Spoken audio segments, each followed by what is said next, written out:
할렐루야. 10월 28일 금요일 원포인트 큐티 가운데 오신 여러분들을 주님의 이름으로 사랑하고 축복합니다. 오늘 하나님께서 우리에게 주신 말씀은 사무엘하 1장 17절에서 27절까지의 말씀입니다. 사무엘하 1장 17절에서 27절까지의 말씀 다 같이 한 목소리로 읽도록 하겠습니다.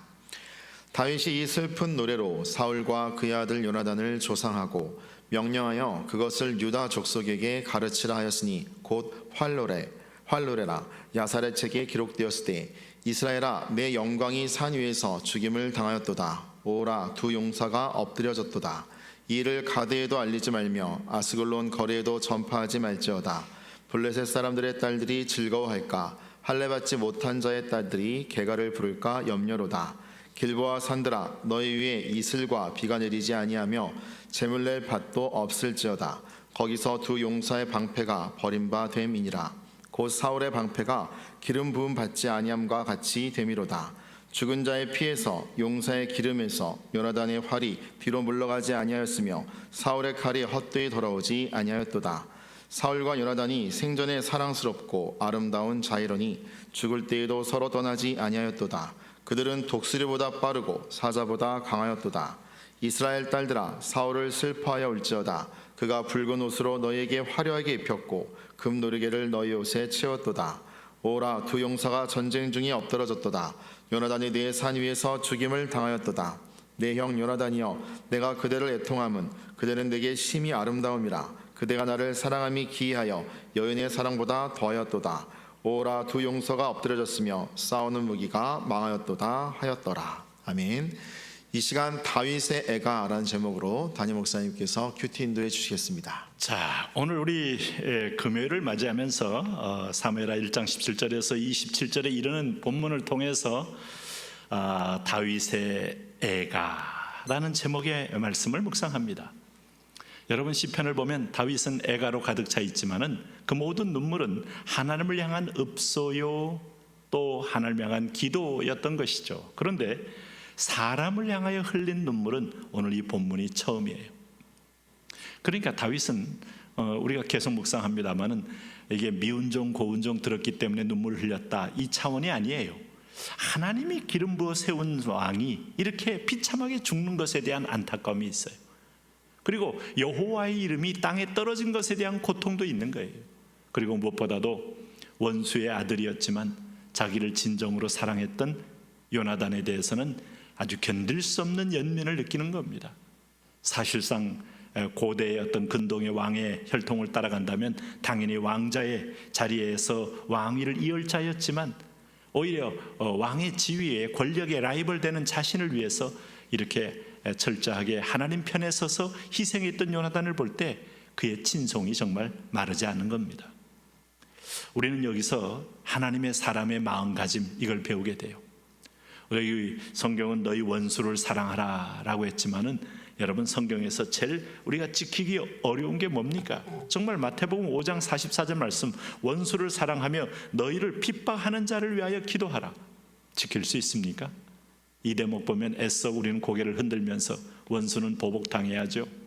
하나님이 살아계시다면 공의의 심판을 받아야죠. 아니, 시편을 봐도 우리는 그런 기도로 가득 차 있는 걸 보게 돼요.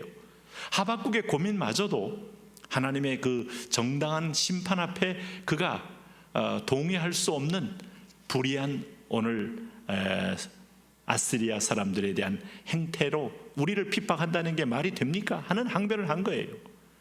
여러분, 요나가 왜 니느웨를 갈 수 없습니까? 니느웨의 악행은 이미 역사적으로 축적이 되어 있습니다. 그 악행자들을 향하여 내가 가서 복음을 전해서 그들을 회개시켜라? 공의의 하나님은 내게 뭔가 잘못된 명령 내린 것으로 이해할 수밖에 없는 거예요. 그만큼 원수는 뿌리가 깊고 내 정서적으로 용납하기 어렵습니다. 그런데 다윗은 이런 부분에서 자기를 떠나고 이 감정을 하나님의 감정으로 채워요. 하나님의 시각으로 채워요. 하나님의 눈으로 세상을 본다. 여러분, 우리가 꿈꿔야 될 믿음의 성숙한 지경입니다. 여기 17절에 보니까 다윗이 슬픈 노래로 사울과 그의 아들 요나단을 조상하고, 이 말은 기억하면서 슬퍼했다 이겁니다. 네?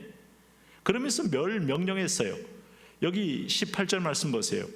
그것을 유다 족속에게 가르치라 하였으니 곧 활의 노래라 야살의 책에 기록되었을 때, 오늘 이렇게 다윗과 그 아들 요나단이 이렇게 국가를 위하여 용감하게 싸우다가 죽었노라 라는 것을 그는 활의 노래라는 이름으로 제목을 정해서 야살의 책에 기록하여 후손들이 읽고 기억하게 하라. 단순히 연민이 아니고 정말 하나님의 심장을 가슴에 함께 동일하게 품었던 다윗의 태도를 보게 됩니다. 그러면서 오늘 이 19절 말씀에 뭐라고 말합니까? 이스라엘아, 내 영광이 산 위에서 죽임을 당하였도다. 그러면 여기서 내 영광이란 말은 하나님께서 초대왕으로 하나님 나라 왕의 자리에 세웠던 사울과 그의 아들 요나단, 하나님의 영광이라고 보고 있어요. 이스라엘의 영광이라고 보고 있어요. 그 영광스러운 하나님의 자녀로 초대왕된 이 자리에서 이방인에 의해 죽임당한 사실이 너무 안타까운 거예요.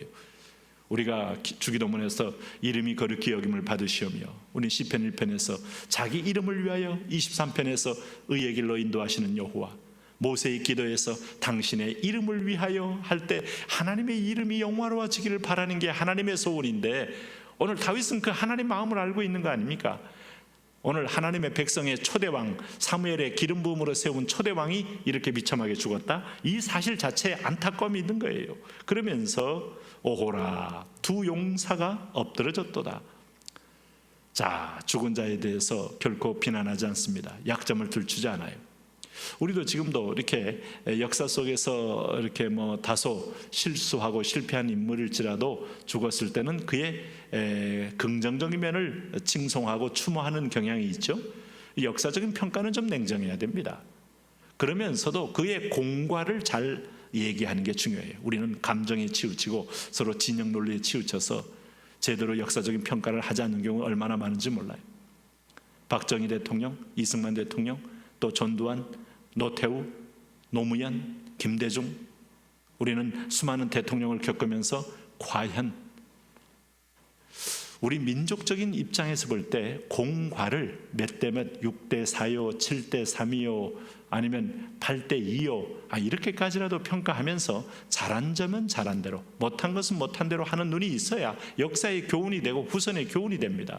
그런데 오늘 내가 좀 내 편이 아니고 내 진영이 아니라는 이유로 모든 걸 all와 nothing이라는 말을 쓰잖아요. 흑백으로 완전히 색깔을 칠해버린다면 어떤 유익도 얻을 수 없어요. 다윗, 그런 어떤 진영 논리에서 벗어나서 하나님의 눈으로 보니 두 사람은 참으로 용감한 사람이었다. 사울이 아말렉과 싸움에서 이길 때 이 싸움에서 그는 이렇게 말해요. 22절에 죽은 자의 피에서 용사의 기름에서 요나단의 활이 뒤로 물러가지 아니하였으며 용맹하게 임전무태의 정신으로 싸웠다 이겁니다. 사울의 칼이 헛되이 돌아오지 아니하였도다. 공과가 있는 거예요. 공이 있는 거예요. 오늘 사울로 인하여 주변의 수많은 대적들을 싸워 이기면서 목숨을 걸고 싸워서 그 대적을 물리치며 우리의 안전과 지경을 확보했다 하는 부분에 칭송을 하고 있는 겁니다. 하나님은 모든 인간이 악의 용도로만 쓰는 법은 없어요. 그 악한 용도도 우리에게는 약이 되게 하고 연단이 되게 하고 훈련이 되게 하기도 합니다. 물론 개괄적으로 말했을 때 우리의 폐해와 문제를 지적해야 합니다마는 동시에 그것이 주는 교훈도 깨달을 줄 아는 사람이 진짜 지혜 있는 사람이죠. 그런데 오늘 다윗은 지금 지속적으로 오늘 사울과 요나단 두 부자 간에는 사실은 신의도 있었고 신실함도 있었죠. 요나단이 우선 그런 사람 아니었습니까? 그래서 23절 말씀 보세요. 사울과 요나단이 생전에 사랑스럽고 아름다운 자이러니 죽을 때에도 서로 떠나지 아니하였도다. 두 사람의 관계에서 물론 아버지는 요나단에게 다윗에게 협박과 또 때로는 다윗을 해할 수 있는 명령을 내린 바도 있지만 요나단은 중심을 딱 잡고 그 잘못된 명령은 여과하고 그러면서 아버지를 한 번도 비난한 적이 없어요. 그리고 아버지를 아버지라고 인정하지 않고 오늘 다윗 편에 서서 아버지를 대적하지도 않아요. 요나단은 보통 사람 아닙니다. 아버지를 아버지로 인정하고 아버지가 필요할 때는 또 아버지의 마음을 헤아리며 아버지와 동반하는 요나단. 그러니까 생전에 사랑스럽고 아름다운 자이더러니 죽을 때에도 서로 떠나지 아니하였도다. 믿음의 사람들은요 신의가 있어야 돼요. 신의. 안 믿는 자들에게는 의리라는 말도 있고 조폭도 의리라는 말까지 쓰는데 믿는 자들끼리 모래알같이 되면 안 됩니다. 하나님이 우리에게 주신 믿음의 신이, 또 하나님이 주신 만남의 신이, 또 동역의 신이, 이런 게 있어요. 오늘 요나단이 바로 그런 사람이었다는 걸 얘기하고 있어요. 그러면서 그들은 독수리보다 빠르고 사자보다 강하였도다 하면서 결코 요나단은 이미 아시는 바와 같이 하나님이 함께하는 걸 믿고 아말렉 진영을 다 흩뜨러뜨린 그 용맹함이 있죠. 자기 부하 한 사람 딱 데리고 와서. 사울도 일단 전쟁이 터지면 그도 도망가질 않아요. 그런 면에서 25절에 오호라 두 용사가 전쟁 중에 엎드려졌도다. 요나단이 내 산 위에서 죽임을 당하였도다. 자, 이런 사울의 용맹함을 찬양합니다. 그리고 요나단의 죽음을 애통해합니다. 두 사람의 죽음도 애통해합니다. 그래서 오늘 26절에 특별히 요나단에 대한 깊은 연민과 아픔을 얘기하고 있어요. 내 형 요나단이여, 내가 그대를 애통함은 그대는 내게 심히 아름다움이라. 그대가 나를 사랑함이 기하여 여인의 사랑보다 더하였도다. 이렇게 말할 수 있는 대상이 있다면 결코 그 사람은 홀로 가는 인생길이 아닙니다. 부유한 인생길이요, 정말 마지막 때 갈 때까지 믿음의 동지요, 믿음의 동반자요, 믿음의 친구. 다윗에게는 요나단이 있었죠. 바울에게는 바나바가 있었던 것처럼. 아름답지 않습니까? 네. 그러니까 사울은 하나님 편에서 사랑하는 거고 요나단은 하나님과 인간 편에서도 깊은 연민과 애정을 안고 아파하며 눈물을 흘리는 거예요. 그러면서 27절에 오호라 두 용사가 엎드려졌으며 싸우는 무기가 망하였도다 하였더라 라고 말함으로써 오늘 다윗의 심장 속에는 사랑이 넘쳐요. 애끓는 연민이 넘쳐요. 이게 바로 여러분 하나님의 사람의 특징입니다. 혐오와 증오와 억울함과 분노로 가득 찬 인생으로 끝나지 마시고 하나님의 눈으로 인생을 한 번 더 여과해서 가슴에 연민이 찬 인생이 된다면 얼마나 풍요로운 삶이 되겠습니까? 하나님, 그런 다윗 같은 여유와 사랑이 있는 인생 되게 하여 주옵소서. 예수님 이름으로 기도합니다.